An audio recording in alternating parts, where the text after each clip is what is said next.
We have an exciting topic to talk about here, PulsePoint, this app that's been in existence, but there's this new partnership that we want to address. We've got the PulsePoint president, Richard Price, joining us, and then we also have Deputy Chief Billy Goldfeder, the International Director, Safety, Health, and Survival Section for IAFC. Thanks, guys, for being with us.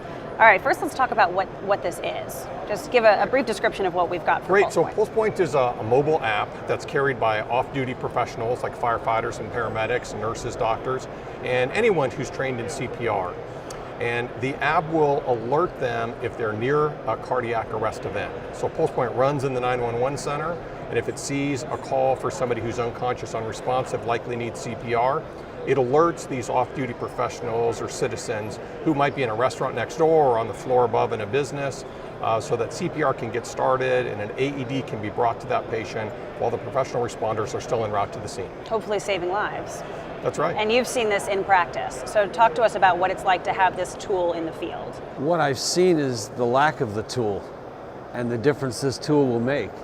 You can go down in public in cardiac arrest and have no assistance for 4, 5, 6, 7 minutes. Well, after the 6, 7 minute part, there's not much we can do for you. So this fills the gap. I mean, when I first heard about this app, I was like, sort of like Post-it notes. Well, why didn't I think of that, right? It was really a great idea. And the fact that they're nonprofit as an organization makes it even sweeter. It just shows that their hearts are pure and they're trying to do the right thing. So just imagine now, someone you love, someone you care about, goes down at a store, at a restaurant, on a sidewalk, there could be 15, 20 people nearby who'll be there in seconds.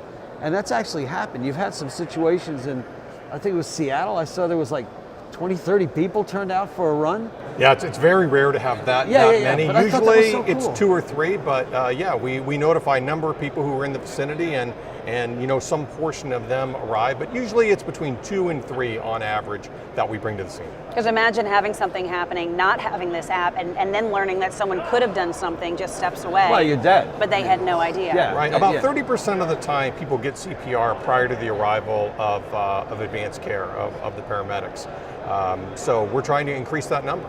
And let's talk too, because 90%, I want to look at the statistics a little bit because you talked about minutes being so important. Go through those minutes and just how critical they are. And also let's talk about 90% of cardiac arrests are fatal. So this tool can help. Go ahead, Chief. The stats are because this app didn't exist. This app is going to change those stats. I mean, it's a big deal. They're fatal because of the time to get to the patient. And the event occurs, someone then has to see it happen. You'd activate the 911 system. They have to process the call. They have to alert the fire and EMS responders. They have to turn out and respond. It just takes time. We just can't be everywhere. This fills that gap with people who are trained in CPR. And honestly, if you take a CPR course, you want to try and help somebody. So it's absolutely amazing.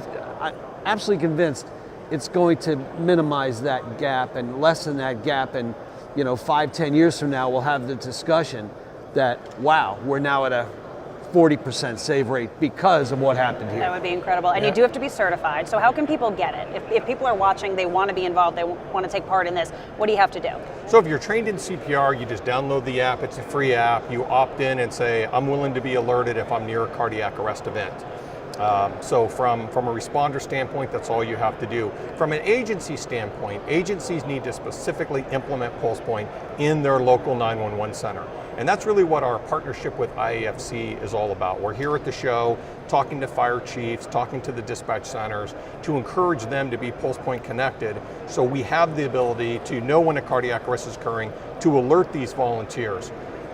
There's definitely a willingness on the part of off-duty firefighters and other professionals to participate. We just have to provide that capability in the local dispatch centers. An interesting point too is that when someone has an emergency, you think it is someone.